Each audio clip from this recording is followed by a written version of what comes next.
welcome back to my YouTube channel. Today, we are taking it back to 2019 when I traveled to Sri Lanka, an incredible island off the tip of India. Now, I know travel is looking a lot different for us right now. Many of us are in a situation where we won't be traveling for the rest of 2020. So for this weekend's video, let this be inspiration for an epic journey to come once the time is right to travel again.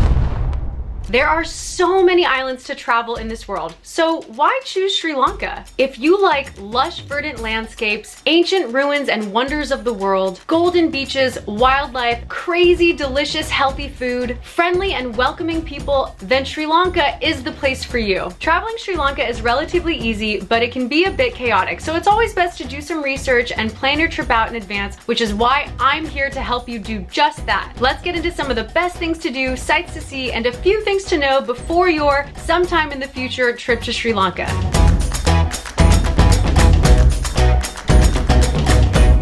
It is my very first time in Sri Lanka. We're here for 11 days. We have a long time to get the feel of the country, go around the southern and northern regions of Sri Lanka. So we have a lot in store, many places to explore, and we're gonna have a really good time this week.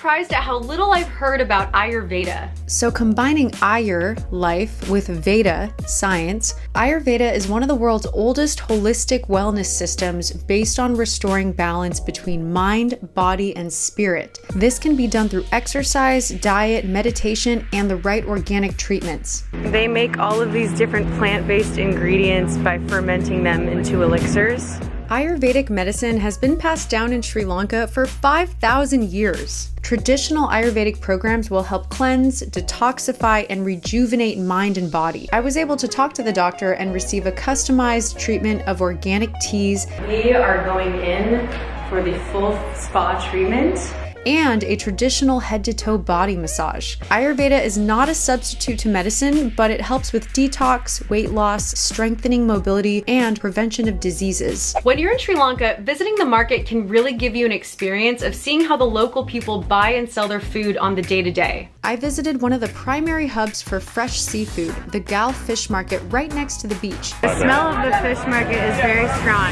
but this looks delicious. Can you imagine that, like deep fried in oil, fish chips or something? That looks amazing. Crunchy, oily. Fresh catch arrives here every morning and night from all over the country. There is a variety of seafood like crab and other shellfish, as well as species of fish you wouldn't find in a regular supermarket. If you are adventurous in the kitchen and love seafood, head over to the fish market and remember to bring a bucket.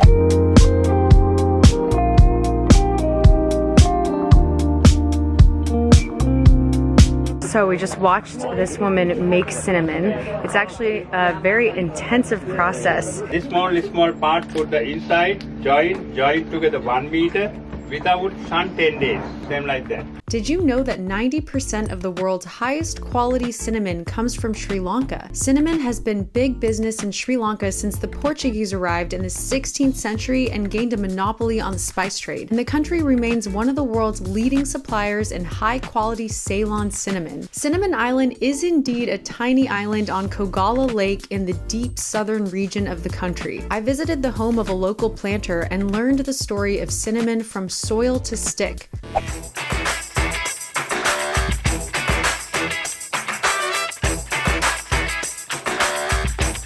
So we just made a quick stop here at the Mask Museum and we're watching all of these guys make their masks. It is a tradition that is handed down to them by the families. As you can see, they're extremely precise. All of them have different faces, different features, and different colors. They use most of these masks in their storytelling and their theater. Masks are used in mask dances and ceremonies, and hanging masks in a home cast off the evil eye. I visited a mask museum where I watched Eduras hand-carved masks out of wood, painted over with natural organic and mineral-based pigments. This craftsmanship is concentrated among a few families and has been passed from generations within those same families. These masks are badass, some with grotesque features that make them even more interesting.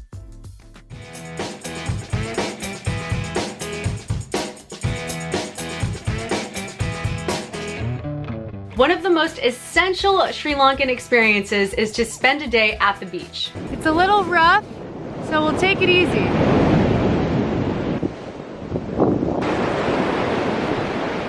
The South Coast is one of the most rewarding places to visit in Sri Lanka because of all it has to offer. The best beaches in the country, colonial towns, wildlife parks, Buddhist shrines and temples. The spectacular southern coast of Sri Lanka is where the jungle meets the sea. Here you'll find golden beaches and crashing waves of the Indian Ocean. Whether you are an active beachgoer and want surfing lessons or just want some relaxing downtime, these tropical beaches are what I hear travelers raving about in Sri Lanka.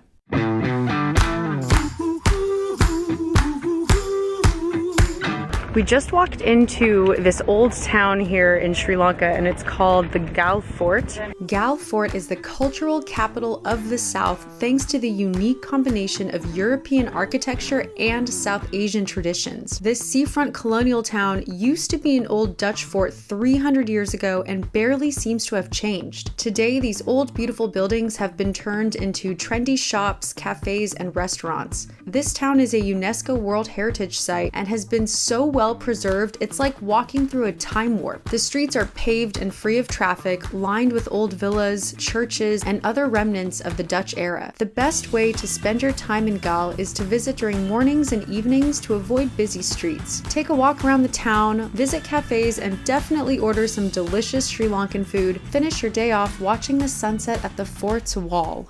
One thing that you have to be kind of careful about when you're in Sri Lanka is that there are wild animals all over the place. Really cute, small, furry, like cuddly animals, and also enormous, dangerous predators.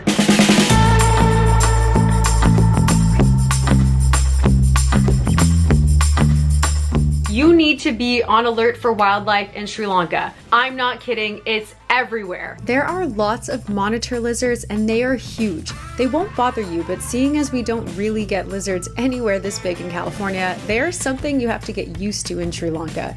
Sri Lanka is also famous for the amount of wild elephants that gather in groups in the national parks. They can even be seen sometimes out on the roads and in the country fields. Elephants are important and sacred animals in Sri Lanka and are protected, so you will not be riding on an elephant with a wooden seat because that hurts them, and you won't be chasing an elephant when you encounter one on the road. In fact, it's best not to go near elephants ever, but you will surely get to observe these amazing animals from afar. I visited the Minneriya National Park and watched hundreds of Sri Lankan elephants gathered in groups, mothers and babies crossing the river. Getting to see this was one of the highlights of my trip, but I definitely recommend that you do research on which national parks to visit depending on the season. You should try to book a safari lodge if you have the budget because the drivers and the guides are out there every single day and are committed to giving you an excellent experience. These drivers stay well connected, so if an animal is spotted like elephants or a leopard if you're lucky, they will take you to those spots. In my opinion, you should book a full day tour with an experienced driver that will go the extra mile for you. So just keep this in mind.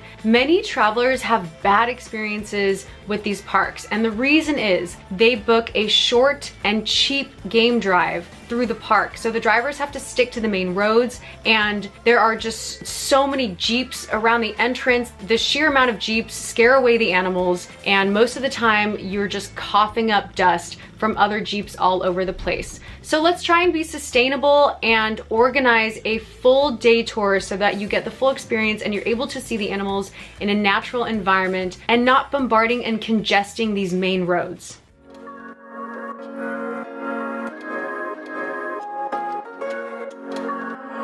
Hey friends, Haley here and welcome back to my YouTube channel. Today we are taking it back to 2019 when I traveled to Sri Lanka. The Dambulla Cave Temples has stood here since the 1st century BC and still operates as a practicing place of worship for thousands of Buddhist monks. To get to the cave temple is quite the hike up 400 steps, but it's well worth the climb for the views and of course to see the temple under the caves. You can actually see the original paintings and murals all over the walls and ceilings of the cave. The images all have fascinating stories to tell, so it really is a good idea to have a local guide with you because it makes the experience that much more immersive and personal. Remember that this is a spiritual center for Buddhists in Sri Lanka, so be considerate and dress modestly to respect the local customs.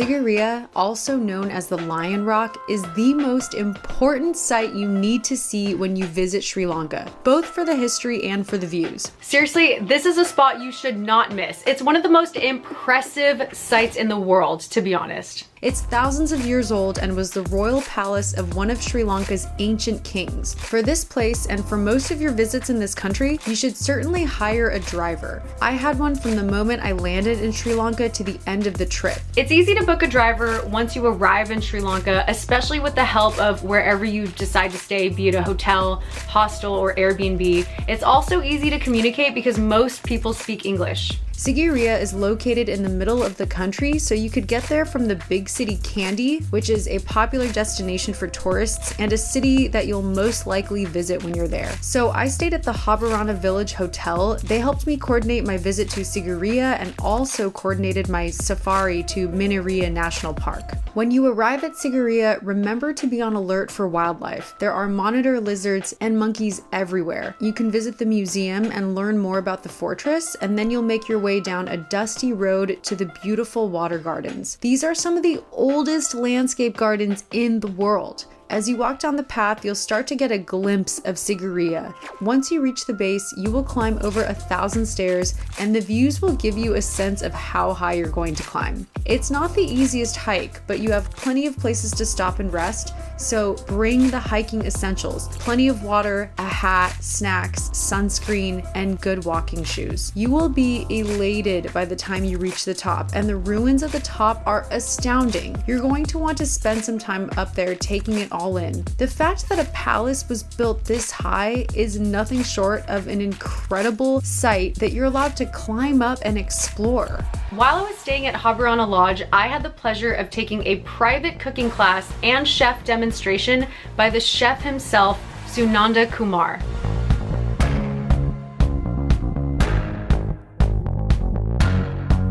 We are on our way to the vegetable garden with Chef here. We are going to be picking fresh vegetables and then later on watching him cook some authentic Sri Lankan cuisine. We started out in the morning walking through the Habarana Lodge garden and picked fresh herbs and vegetables to cook with. Then we went back to his kitchen and he taught me to cook several curries with lentils, fish and chicken curries, and other crazy delicious and healthy Sri Lankan food. Taking a cooking class is most definitely my favorite activity when traveling to a new place, and I highly recommend that you also try and take a cooking class whenever you visit a new country. No matter where you are in the world, one thing is for certain. A country's culture is closely linked to its food. There have been so many times that I come away from a cooking class with a larger understanding and a whole new appreciation of the country I'm in. Not only do you get to learn about unique ingredients, but teaching cooking is an opportunity to learn about nutrition and make smarter food choices. And when I take a cooking class, it's no doubt always the best meal of my trip. Okay guys, that wraps up the top 10 best things to do in Sri Lanka, but we are not finished yet. So all of you guys who have stayed to the end, it is time for a travel giveaway. So in today's giveaway, I will pose a question and you guys have to comment down below, and the best comment, or I guess my favorite comment, will win this Septic's World Travel Adapter. So that when we can all travel again, here is your connection to the rest of the world. It will work anywhere you want to go all over the world. So I am a huge budgeter, and for all of my travels before I became a YouTuber and a travel vlogger and a social media influencer, whatever you want to call it, I funded all of those travels myself because I worked and I saved money into this travel fund that I would put money in every month since I was 12 years old when I started babysitting. I would receive cash for babysitting or a paycheck once I got a job when I was 15. So I would take about 5% of that payment and put it into a travel fund. So comment below, how do you budget for travel? My favorite comment is going to win this.